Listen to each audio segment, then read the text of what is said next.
Aquarius ascendants. So let's look at the Aquarius ascendants chart. Saturn is the Lord, so Saturn obviously becomes the most benefic planet for the Aquarius ascendants. So the ones that are confused that, oh, the 12th Lord is also Saturn and your first Lord. So whenever you have the first Lord always takes precedence. So it will nullify the effect of it being the 12th Lord. All right, so Saturn Mahadasha and Antardasha should give you positive results because Saturn is your ruling planet. All right, and the more you in tune with Saturn's energy, which means living a very simple life, being humble, looking after old people, looking after all the blue-collared people, looking after animals, being very disciplined, doing the same thing over and over again, not giving up, making long-term plans, being very organized, being very structured, being very patient, not giving up, and of course, working hard. So these are all traits that Saturn is very, very happy with. Treating women with a lot of respect.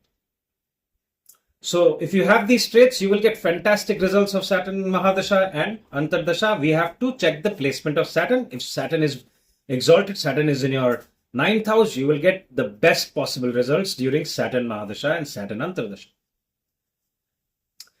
Okay, let's look at the 2nd house and the 11th house, Jupiter. Now, a lot of astrologers may disagree with me, but I'll explain the logic.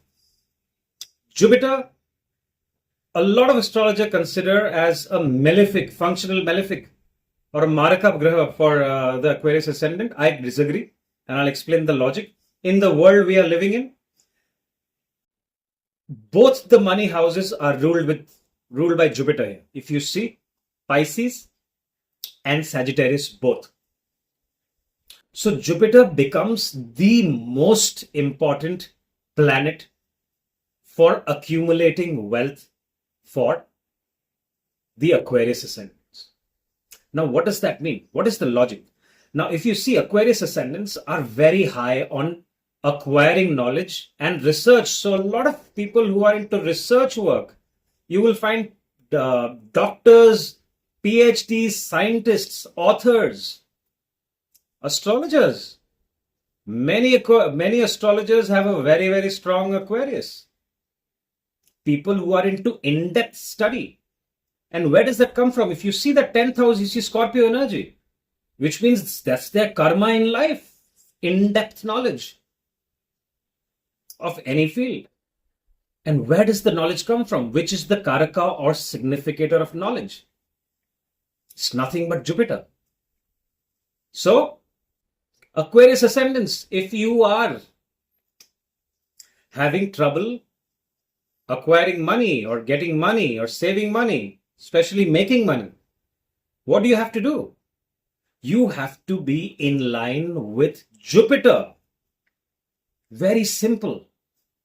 And you will see fantastic results, which means, see, Jupiter doesn't care about how much power you have, how much money you have. The only way to fix Jupiter in your chart is to acquire knowledge. Knowledge is power. And that is the story about the Aquarius ascendants. The more you will acquire knowledge, the better both your money houses will be. The more you travel to acquire knowledge, the better it will be. The more you network with people who are gurus, who are people of principles, gurus. You see the 11th house. All right. The more you visit isolated places, isolation, monasteries, temples, it will be better for you. So, for Aquarius ascendants, Jupiter, I say, is a very benefic planet. So, Jupiter Mahadasha, if you are going through Jupiter Mahadasha or Jupiter Antardasha, focus on knowledge. Do not focus on money and power. That will all come, and it will come through knowledge. Okay? Strive for knowledge and perfection, and that is what you need to do during Jupiter Mahadasha and Jupiter Antardasha.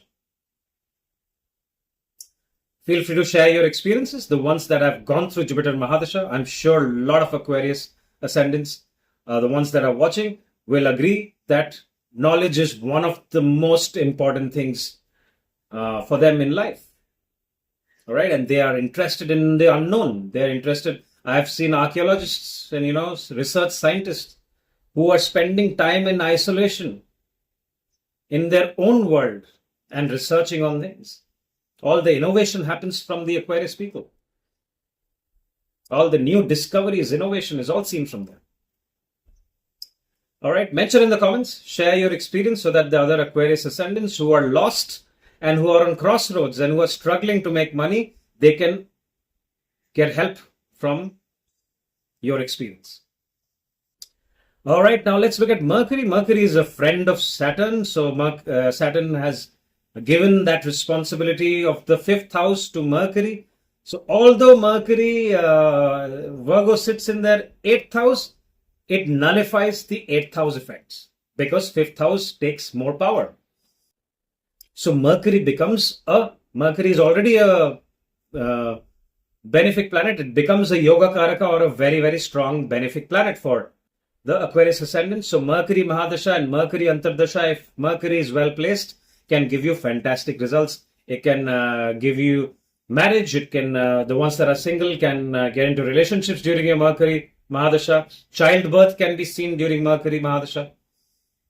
People who are into creative field, people who are into entertainment industry can do fantastic during this Mercury Mahadasha. All right. Then we look at Venus, another friend of Saturn. They've given Venus the 9th house department of higher knowledge. And it has given the department of your home, peace, vehicles, cars, properties. So very, very good planet for Venus. Very, very good planet for the Aquarius ascendant. 20 years of Venus Mahadasha. If Venus is well placed, the Aquarius ascendants will travel for higher knowledge. They will learn through traveling. Traveling will be lucky for them. They might meet people and gurus while they travel. They could be from a different country as well. And they could acquire their dream house, their dream car, and whatever they want that gives them peace of mind, that dream house that they always wanted during the Venus Mahadasha. But we have to see how Venus is placed. If Venus is not where the degrees are weak and it is sitting with malefics, for example, if it's sitting with Sun, it may not give the best results. Okay. So analyze your charts before you take decisions. Yeah. Now let's look at Mars. So I'll give Mars a neutral here because Mars rules their 10th house and their 3rd house. And the reason why I give Mars a neutral is because Mars and Saturn are enemies. They don't like each other. Their energies are opposing energies. Saturn is disciplined, slow, old guy.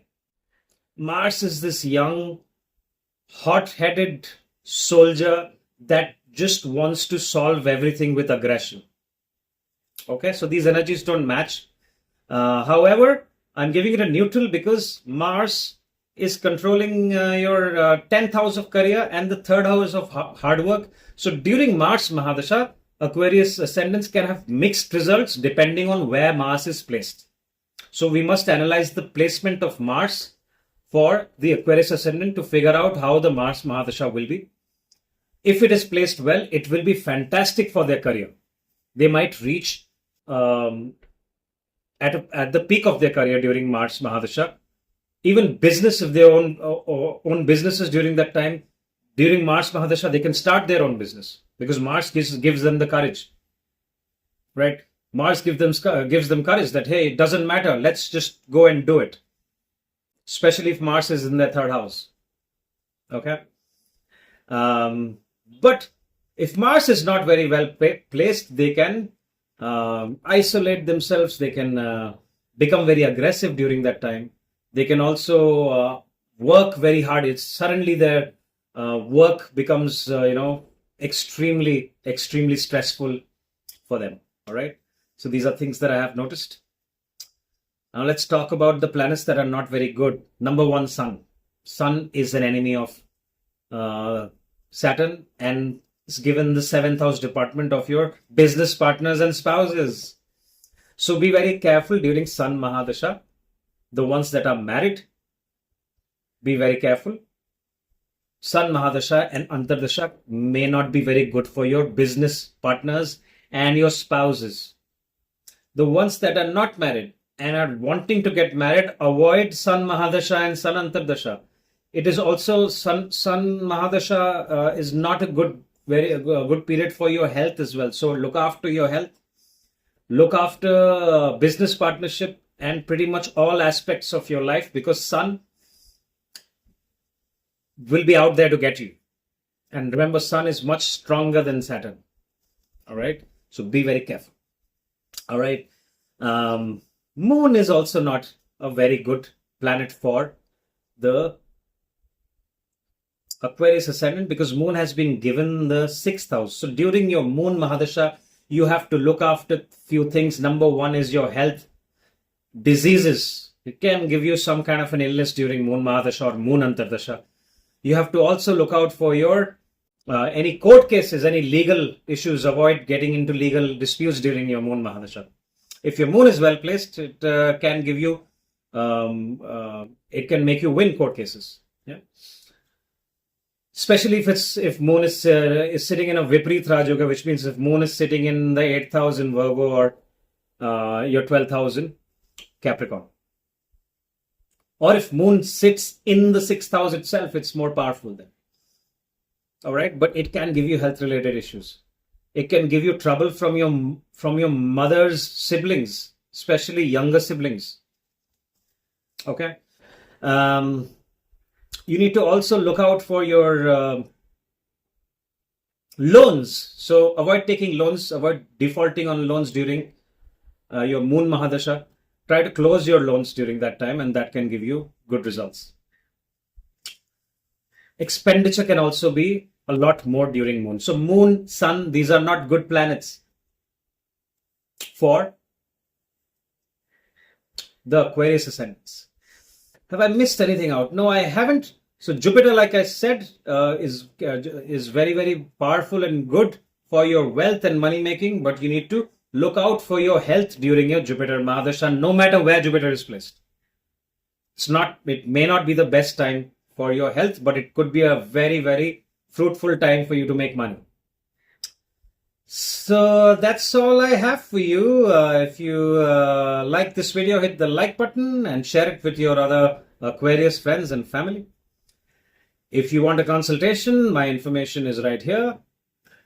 That's all I have. Thank you very much for your time. I will talk to you soon. Bye-bye.